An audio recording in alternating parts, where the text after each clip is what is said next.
While Kim Zolciak was busy flaunting Chanel bags and bragging about her custom wigs, her financial reality was quietly unraveling. She went from don't be tardy to can't pay the mortgage real quick. And she's not the only one. We're talking about housewives who lived like millionaires on camera. But behind the scenes, the credit cards were maxed out, homes were slipping into foreclosure. Today, we're diving into the real financial meltdowns of your favourite Real Housewives stars, Kim Zolciak. From don't be tardy to don't pay your bills. Kim was once the queen of Real Housewives of Atlanta glam. Big hair, bigger personality, and a lifestyle that screamed wealth. But behind the Chanel bags and Versace china was a ticking financial time bomb. Kim first burst onto Bravo screens nearly 2 decades ago, quickly becoming known for her designer taste and wild spending. She married NFL player Kroy Biermann in a $1 million wedding. Yes, you heard right. A $1 million ceremony held on the very date November 11th, 2011. Together, they raised 6 kids and starred in their own spin-off Don't Be Tardy, which documented their extravagant lifestyle. But while the show was rolling, the money was flying, right out the door. According to court documents and public claims, Kim wasn't just burning through her own earnings. Her ex-husband, Kroy, alleges she blew over $600,000 on luxury shopping sprees over a 7-year span. Think Neiman Marcus, Chanel, Saks, you name it. And that's just what was documented. But the most shocking twist came from inside the house, literally. Kim's own daughter, Ariana, recently went public, claiming that the money she earned as a teenage influencer mysteriously vanished. Ariana's money was spent on bills, to be honest. I was left, holding the bag for the family. Ariana says from the age of 14 to 20, she was doing paid brand deals and making serious coin from Instagram. But she doesn't know where a dime of it went. Her bank account was empty, and the explanation? There wasn't one. Ariana revealed that not only was there zero transparency, but Kim was still calling her, asking for money, even while living with 4 children during her messy divorce from Kroy. And to make things even messier, Ariana claims the tension over money has affected her own relationship with her boyfriend. Imagine your mum borrowing money you earned at 17, while you're just trying to pay rent. But let's rewind. This isn't the first time Kim's financial choices raised eyebrows. Back in 2014, she casually admitted to losing $250,000 at a Bahamas casino. She's known to spend hours playing slot machines, throw down $100 bills at blackjack tables, and once said she lost the price of an RV during a Vegas trip. And then there's the mansion, or should we say former mansion. The sprawling Atlanta home with a private hair salon, elevator and Versace china went into foreclosure in early 2023. By the middle of the year, Kim and Kroy were evicted by US Marshals. That's not just a Bravo scandal, that's federal-level embarrassment. Today, Kim is reportedly pawning off her designer goods, including used Prada and Chanel handbags. Meanwhile, her daughter Ariana is still picking up the emotional and financial pieces. DORIT PK KEMSLEY, high rollers, heavy debt.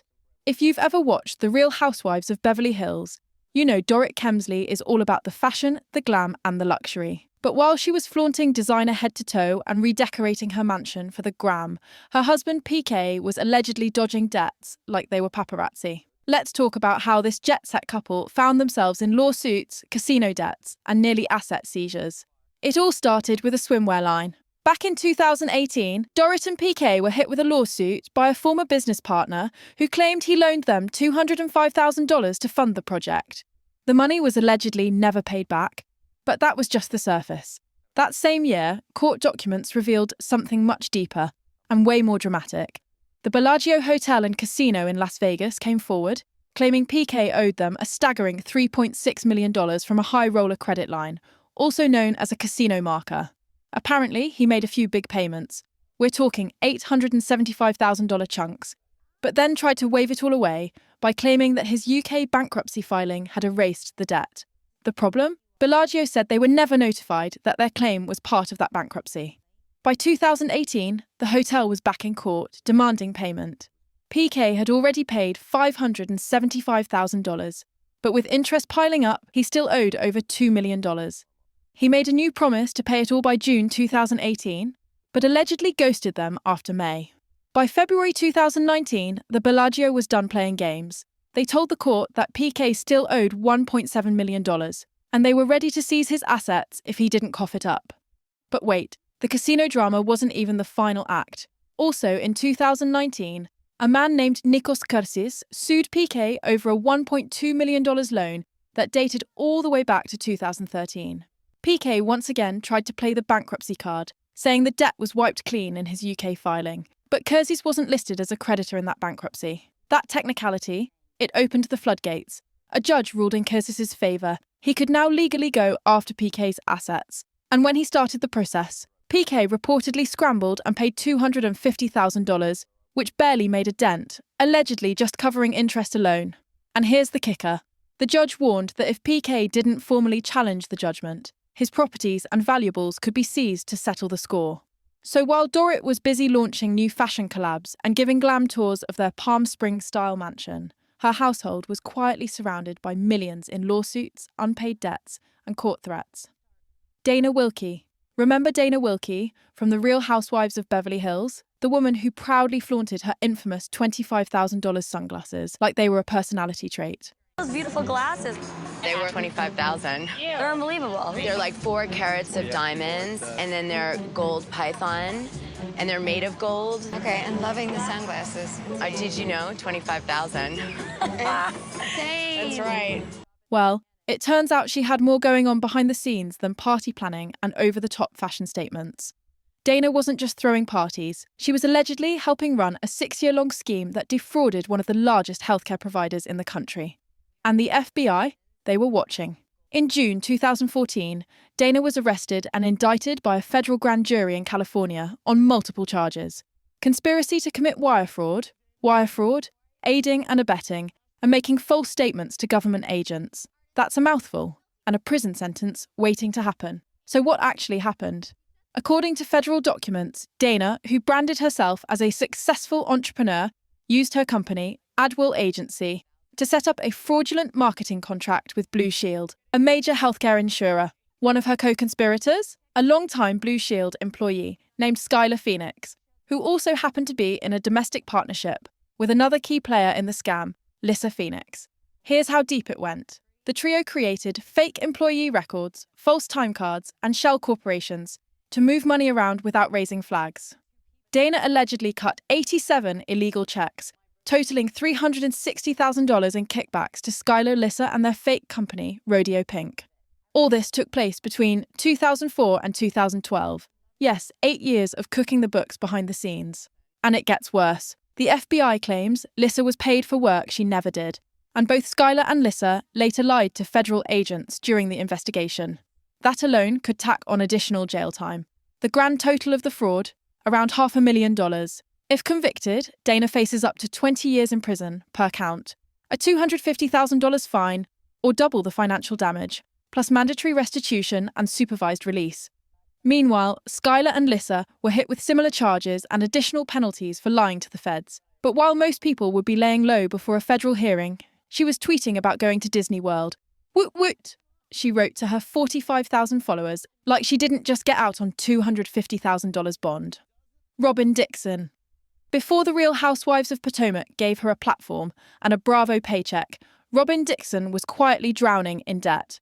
And unlike her more flamboyant castmates, Robyn's financial spiral didn't involve casinos, Birkin bags, or champagne showers. Hers was a quieter kind of collapse, but just as devastating. In 2013, ROBYN filed for Chapter 7 bankruptcy, claiming she was buried under $217,000 in debt, while only earning $2,000 a month. Let that math sink in. Court documents revealed a grim financial picture. $28,372 owed on a 2011 Volkswagen, which was eventually repossessed, $16,577 to American Express, $10,871 to Discover, and even $3,000 owed to Bloomingdale's. But the real kicker, she also had to pay $16,183 in back taxes to the IRS. That's not just bad budgeting, that's years of financial mismanagement catching up. As part of her bankruptcy discharge in 2014, ROBYN was required to complete credit counselling, essentially starting from scratch to rebuild her financial life. When asked about it later, ROBYN kept it vague. She told OK magazine, "When you hear someone has filed for bankruptcy, people picture people in the casinos, just like throwing money in the air. No, that's not what happened," she added. "Some things we could avoid, some things we couldn't." But she never specified exactly what went wrong. Jacqueline Lorita. Another day, another Real Housewife of New Jersey caught in a financial firestorm. And this time, it's Jacqueline Lorita. You might remember her for her emotional breakdowns and family drama on screen, but off camera, her real crisis was a financial disaster worth millions. Back in 2009, Jacqueline and her husband, Chris Lorita, were forced to file for bankruptcy after their clothing line, Signature Apparel, collapsed. But this wasn't just a case of a failed business. According to court documents, the couple was accused of continuing to take out business loans, not to save the company, but allegedly to fund their personal lifestyle. That's not just bad accounting, that's fraud. The bankruptcy trustee sued the Loritas for a jaw-dropping $7.8 million, claiming they misused company funds while knowing the business was going under. The Loritas, of course, denied everything. But the legal mess didn't stop there. By 2014, even Jacqueline's own lawyers dropped her, allegedly because she refused to pay them for their services. When your legal team walks away mid-battle, that's a red flag waving from across the courtroom. But the biggest hit, taxes. Radar Online revealed the Loritas had been slapped with a $338,337 state tax lien since 2013, along with a federal tax lien of $85,127.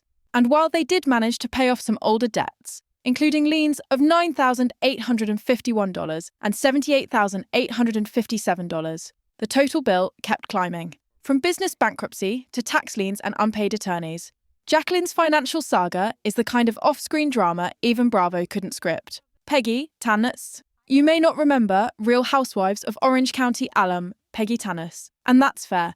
She was only on the show for one season, but while her time on Bravo was short, her financial troubles lasted much, much longer. In 2013, Peggy filed for bankruptcy, and the numbers behind her downfall are staggering. Court documents revealed her only source of income was $2,500 in child support, and that was from her ex-husband Micah, whose divorce she had never publicly acknowledged. But the real scandal, her Irvine, California mansion. Peggy had missed 75 mortgage payments. Yes, 75. By 2015, she owed $1.5 million on a home that was only worth around $840,000. That's not just underwater, that's financial freefall, and it gets worse.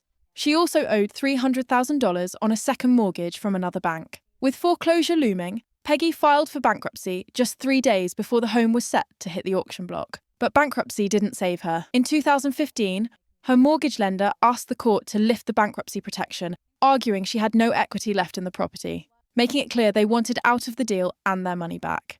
Peggy had left RHOC back in 2011 after just one season, claiming she went through months of negotiations before deciding to walk away.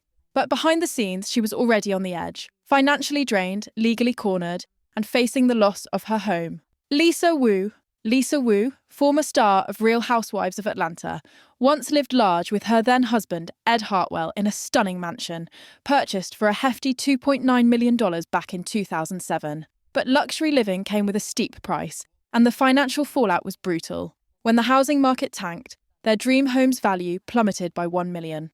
Trying to sell, the couple hit a wall. The bank refused to approve the sale, forcing them into a financial bind. Lisa later told Essence that the bank chose not to allow us to sell and instead went after them for the difference, hoping to recover the full original loan amount. Despite paying millions in taxes over the years, they were stuck, forced to downgrade by moving to a different property they owned. They even tried to rent out the mansion, but the bank declined to restructure the mortgage to make it affordable. The result? A loss of over $600,000 on that home alone.